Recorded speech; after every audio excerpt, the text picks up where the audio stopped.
If you're out of shape, it is quietly making everything else in your life harder.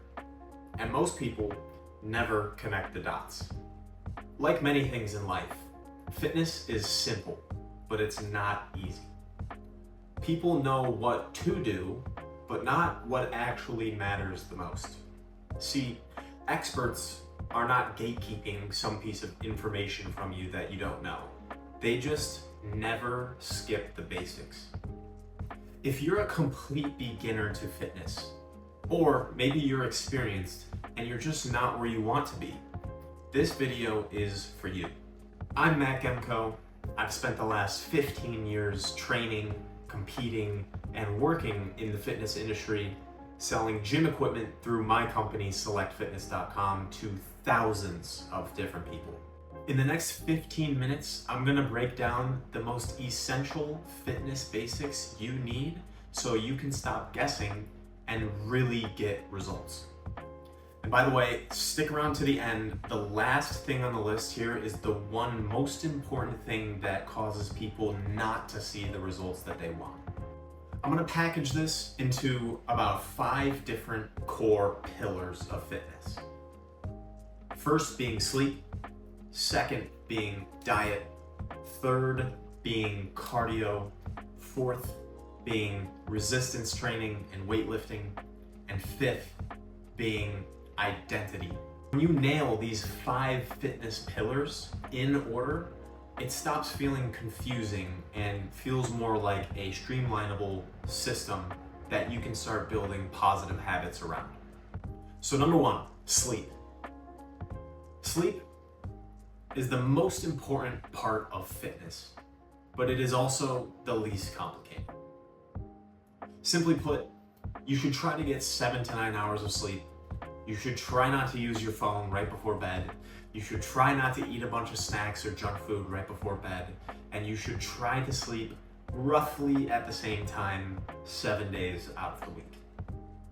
Once you nail your sleep as a foundational level, that's pretty much it. There's not much else to optimize there. Once you're getting good sleep, you're getting good sleep. So the point here is that it's not a limiting factor for everything else. Everyone knows sleep is important, but it's number 1 on this list because without it, everything else is out of whack. You cannot out-train the lack of sleep. You cannot out-supplement the lack of sleep. Getting adequate sleep is vital because it controls and affects your hormones, your motivation, your appetite, and your energy levels throughout the day. So once we nail the sleep, we can move on. Number 2 is gonna be your diet. This is second on the list. And the foundational thing to think about here is calories in and calories out. Calories in and calories out is the guiding light in all of fitness. Everything else is secondary. So what are calories? Calories are energy. This energy is stored for the short term in your muscles. It's stored for the long term in body fat. What about macros, you might ask? What's the difference between a macro or a carb and a calorie? Macronutrients are important, but they are secondary to calories in, calories out. There are 3 types of macronutrients that you should know about: protein, carbohydrates, and fat. They have different roles and functions within the body, but they are each made of calories. They contain calories. So a macronutrient, in a way, is a specific type or formation of calories. If we're talking about meal frequency, how many times throughout the day should you eat? It's pretty simple and you can't really go wrong. Anywhere between 2 to 6 meals in a day is ideal. Each of those containing some protein, some carbs, and maybe some fat as well. So what about protein? You know, everyone's talking about protein this, protein that, protein bars, protein snacks. Really, to keep it simple, whatever your goal weight is, your goal body weight, take that number, multiply it by roughly 0.75 to 1. that's how much grams of protein you should try to eat. 1 gram per pound of body weight of protein is the general consensus of what is a good estimate amount of protein to eat. Even a little bit less than that, I would say, is good and comfortable range for the average person. So a reminder, calories in, calories out is not a diet, it's physics.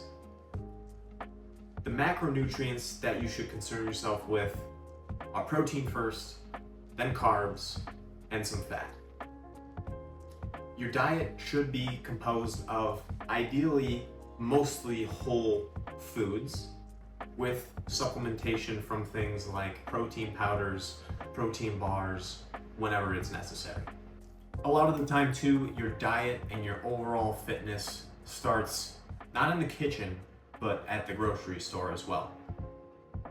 If you can make a grocery list that contains only the foods that you want to plan on eating for the week, and you go into the grocery store, you're not hungry ideally, you shop for those items, you bring them home, and you remove everything else, you're gonna hit your diet. You're gonna eat the foods that you intended on eating if that's all that you have available. So keep that as a pro tip. Number 3 is going to be cardiovascular exercise. Now, in my opinion, the general population and even most of the gym community is not doing enough cardio. The minimum viable dose of cardiovascular exercise is 150 minutes per week. Now that may sound like a lot, but if you break it down, it is 30 minutes a day, 5 days a week. And that is going to be in zone 2 cardio range, which I define as comfortable, but you're breaking a sweat. It's important that you're moving fast enough to increase the heart rate to a point where it's working, but it's still comfortable. Zone 2 they would call a conversational pace, where you could talk to your buddy while you're walking uphill on the treadmill, and you might be breaking a sweat, but it's still easy, it's still comfortable. Now, cardio is third because it's amazing for your heart and your lungs and your mind, your body composition.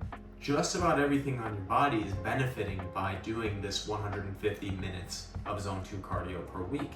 Choose your favorite type of cardio exercise, whether it's walking, jogging, bike riding, sports, or at the gym. You can use the treadmill, you can use the rower, the stair machine, the elliptical, or you can do HIIT circuits, whatever it is. The cardio exercise itself matters far, far, far less than getting your heart rate up to a zone where it's working for 150 minutes per week at a minimum. An important thing to note that many people forget with cardiovascular exercise is progressive overload. Cardiovascular exercise needs progressive overload too. Otherwise, you do the same thing over and over and over so many times, your body stops needing to adapt to the stimulus. So what you want to do is, over time, increase the duration, the speed, the intensity. How hard you're going in that cardio needs to eventually increase so that you continue to make adaptations in your body. If you do the same thing every time, your body will adapt up to that level, and then the stimulus is the same. So you have to gradually increase the stimulus over time, demanding that your body catch up to it. And this is how you milk out all the benefits from this cardiovascular exercise. Now, number 4 is strength and resistance training. See, resistance training and weightlifting is vitally important, but it does not need to be overcomplicated. Something as simple as 2 to 4 sessions of strength training per week can get you into the muscular shape that you need to be in.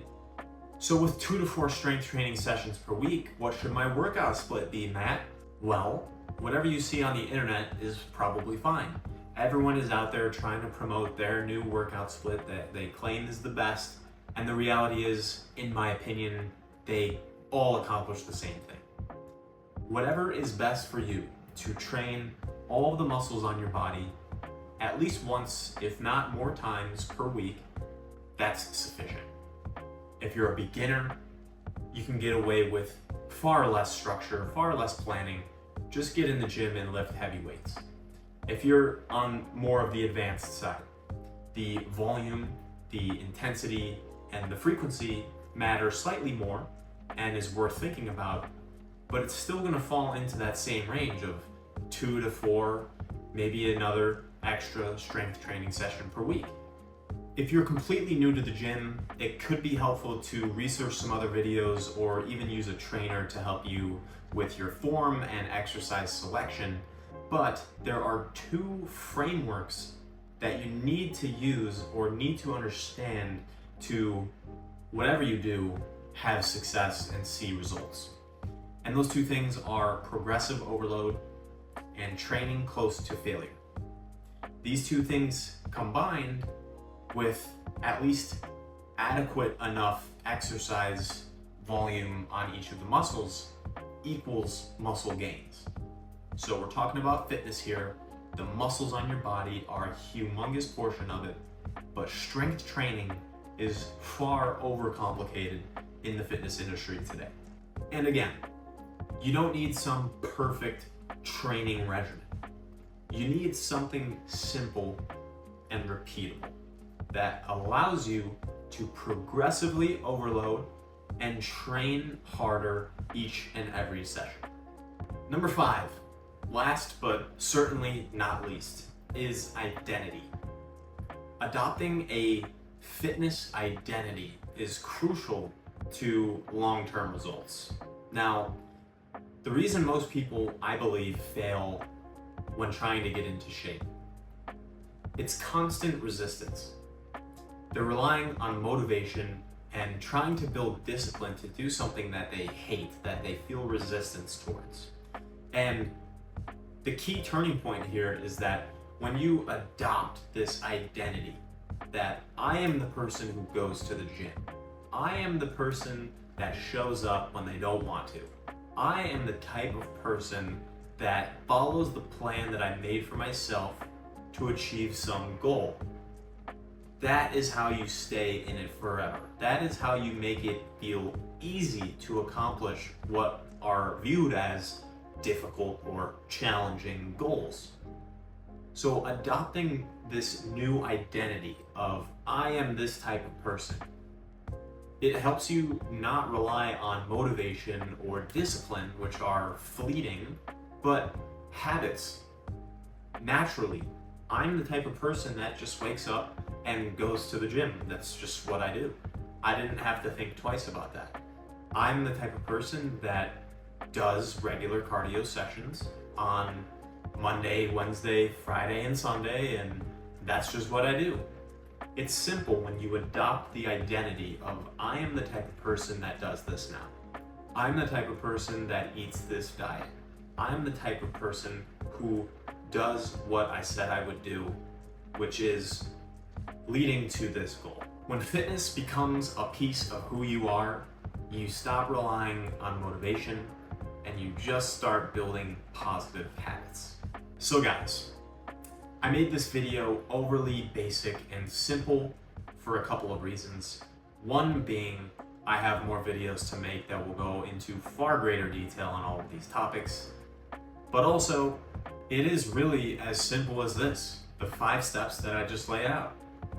Get enough sleep, 7 to 9 hours. Eat a healthy, mostly whole food diet with not too many calories, but not too little, with enough protein and enough carbohydrates and fat. 150 minutes of zone 2 cardio per week. At least 2 to 4 sessions of strength training in the gym or at home per week. And adopting the fitness first mindset of I'm the type of person who follows the plan that I made to get into amazing shape. It is really that simple, and yet people still don't do it. So I wanted to make this video to firstly show how simple it really can be, and then also follow this up with a ton more videos, which I know you guys will like. going more in depth onto the cardio, the strength training, the workout selection, the form, the dieting, and all of it together being fitness. And so I'll leave you with this. Fitness is not meant to take over your entire life. It's meant to support it. Being in the best shape of your life is beneficial to every aspect.